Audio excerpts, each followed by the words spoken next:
ബന്ധുനിയമന വിവാദത്തിൽ പുതിയ അവകാശവാദവുമായി K T Jaleel. Lokayukta judge Cyriac തോമസിനെ ലീഗ് നേതാക്കൾ സ്വാധീനിച്ചാണ് തനിക്കെതിരെ നടപടി എടുപ്പിച്ചതെന്ന് ജലീൽ ആരോപിച്ചു. തന്നെ മന്ത്രിസ്ഥാനത്ത് നിന്ന് മാറ്റാൻ കുഞ്ഞാലിക്കുട്ടി ഉൾപ്പെടെ ഗൂഢാലോചന നടത്തി. പി കെ ഫിറോസിന് വേണ്ടി കോടിക്കണക്കിന് രൂപ വിദേശ സഹായം ലഭിച്ചെന്നും വിമർശനം. ഐസ്ക്രീം പാർലർ കേസിൽ ഇദ്ദേഹം ഹൈക്കോടതിയിൽ ജഡ്ജിയായിരിക്കുകയാണ്. കുഞ്ഞാലിക്കുട്ടി സാഹിബിനെ കുറ്റവിമുക്തനാക്കിക്കൊണ്ടുള്ള ഒരു ഉത്തരവ് പുറപ്പെടുവിക്കുന്നത്. ആ ബന്ധത്തിൽ സിറിയക് ജോസഫിനെ സ്വാധീനിച്ച് എനിക്കൊരു നോട്ടീസ് അയക്കാതെ എന്നെ കേൾക്കാതെ ഒരു വിധി അന്ന് പുറപ്പെടുവിക്കാനുണ്ടായത്. ഞാൻ അദ്ദേഹത്തിന് വെല്ലുവിളിക്കും. ഈ ഖുർആൻ പിടിച്ച് അവര് സത്യം ചെയ്യണം. ഞാൻ ഈ പറഞ്ഞതൊന്നും ശരിയല്ല, തെറ്റാണ്. ജഡ്ജി സിറിയക് ജോസഫിനെ സ്വാധീനിച്ച് നേടിയെടുത്ത വിധിയാണ്. എനിക്കൊരു വക്കീൽ നോട്ടീസ് പോലും അയക്കാതെ, എനിക്കൊരു നോട്ടീസ് അയക്കാതെ, എന്നെ കേൾക്കാതെ ഞാൻ സത്യം ചെയ്യാം. എൻ്റെ മുന്നിൽ അന്നുണ്ടായിരുന്നത് ഒരുപാട് രൂപ കടം കൊടുത്ത് കിട്ടാതെ ഇരുന്ന ഒരു സ്ഥാപനത്തെ മെച്ചപ്പെടുത്തി കൊണ്ടുവരിക എന്നുള്ളത് മാത്രമായിരുന്നു. അത് ഞാൻ ഈ ഖുർആൻ പിടിച്ച് തന്നെ സത്യം ചെയ്യാം.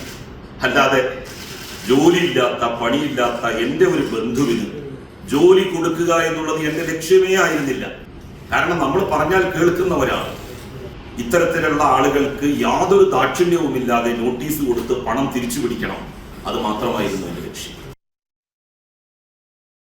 ഈ വാർത്തയുടെ വിശദാംശങ്ങളുമായി കോഴിക്കോട് നിന്ന് ശിവദാസ് കർമ്മനം ചേരുന്നു. ശിവദാസ്, ചെറിയൊരു ആരോപണമല്ല, ജുഡീഷ്യറിയെ പ്രതിക്കൂട്ടിൽ നിർത്തുകയാണ് കെ ടി ജലീൽ. എന്താണ് അദ്ദേഹം കൂടുതൽ കാര്യങ്ങൾ തുറന്നു പറഞ്ഞത് വാർത്താ സമ്മേളനത്തിൽ? അനിൽ നമ്പ്യാർ, ഗുരുതരമായ ആരോപണമാണ് കെ ടി ജലീൽ ഉന്നയിച്ചത്. അതായത് താൻ മന്ത്രിയായിരിക്കുന്ന സമയത്ത് തനിക്കെതിരെ ഒരു ഗൂഢസംഘം പ്രവർത്തിച്ചിരുന്നു. പ്രത്യേകിച്ച് മുസ്ലിം ലീഗിലെ ചില വ്യക്തികളാണ് അതിന് നേതൃത്വം നൽകിയിരിക്കുന്നത്. പി കെ കുഞ്ഞാലി അടക്കം തന്റെ മന്ത്രിസ്ഥാനം തെറിക്കുന്നതിന് വേണ്ടിയിട്ടുള്ള ചില ഇടപെടലുകളും ഗൂഢാലോചനകളും നടത്തി. പി കെ ഫിറോസ് അതിന്റെ മുന്നണിയിൽ തന്നെ ഉണ്ടായിരുന്നു തുടങ്ങിയ കാര്യങ്ങളാണ് കെ ടി ജലീൽ പ്രധാനമായും പറഞ്ഞത്. അതോടൊപ്പം തന്നെ പി കെ ഫിറോസിനെതിരെ ശക്തമായ ആരോപണങ്ങളും കെ ടി ജലീൽ ഉന്നയിച്ചു.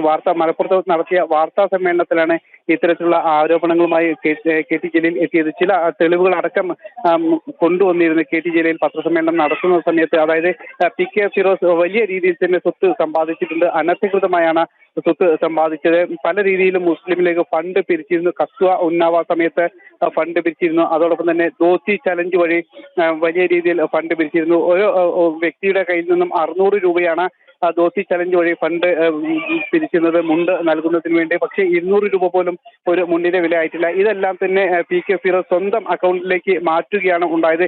അങ്ങനെ കോടിക്കണക്കിന് രൂപയുടെ വീട് അടക്കം വെച്ചിട്ടുണ്ട്. അതോടൊപ്പം തന്നെ ദുബായിൽ ബിസിനസ് ഉണ്ട്. P K Firoz share holder ആയിട്ടുള്ള ബിസിനസ് ദുബായിൽ നടക്കുന്നുണ്ട്. ഒരു മാസം 5 ലക്ഷത്തോളം രൂപ ഇങ്ങനെ പി കെ ഫിറോസിന് ലഭിക്കുന്നുണ്ട്. ഇങ്ങനെ കരാർ പ്രകാരമാണ് ഇത്തരത്തിലുള്ള ഇടപാടുകൾ നടത്തിയിരിക്കുന്നത്. ഷെയർ ഹോൾഡറാണ്. ഇതിനെല്ലാം ഉള്ള പണം ഈ രീതിയിലാണ് പി കെ ഫിറോസ് സമ്പാദിച്ചിട്ടുള്ളത്. അനധികൃതമായി സമ്പാദിച്ചു. കാരണം പ്രത്യേകിച്ച് ഒരു ജോലിയും ഇല്ലാതെ ഇരിക്കുന്ന ഒരു വ്യക്തി കൂടിയാണ് പി കെ ഫിറോസ്. അപ്പോൾ ഇത്തരത്തിലുള്ള അനധികൃതമായ ഇടപെടലിലൂടെ വലിയ രീതിയിലുള്ള ഒരു പണം സമ്പാദിച്ചിട്ടുണ്ട്. അത് കൃത്യമായി തന്നെ അന്വേഷിക്കണം എന്നും കെ ടി ജലീൽ ആവശ്യപ്പെട്ടിട്ടുണ്ട്. മുസ്ലിം ലീഗ് നേതാക്കളായ പി കെ കുഞ്ഞാലിക്കുട്ടിക്കും പി കെ ഫിറോസിനുമെതിരെ കെ ടി ജലീൽ എം.എൽ.എ തുറന്നടിച്ചിരിക്കുന്നു. ശിവദാസ് കർമ്മനമാണ് വിശദമായ വിവരങ്ങൾ നൽകിയത്.